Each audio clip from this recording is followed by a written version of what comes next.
Notre plateforme, elle est constituée de 3 grandes étapes. Il y a une première étape qui est la fiscalité juste et démocratique. Nous voulons que l'impôt que les contribuables payent là soit à la hauteur de tout le monde, du plus petit jusqu'au grand. Il n'est pas question que des gens qui ont des milliardaires détournent l'impôt et on s'abatte à ceux qui sont les plus démunis.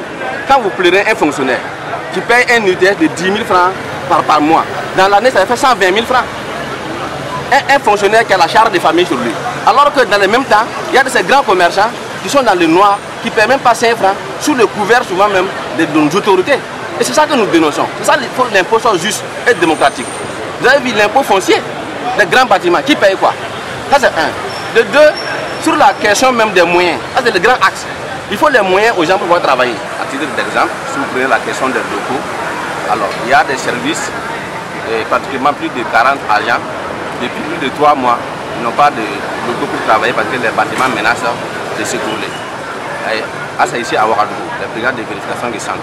Si vous allez à Fada, ce sont dans les toilettes qui ont été rénovées pour que l'agent de la caisse puisse recevoir des contribuables pour payer de l'argent. Vous allez par exemple à Manga, ils sont dans une rigerie. Vous allez à Putenga, alors ils sont dans un cafétéria au milieu des marchés où des fous sont installés permanents au bord de la route.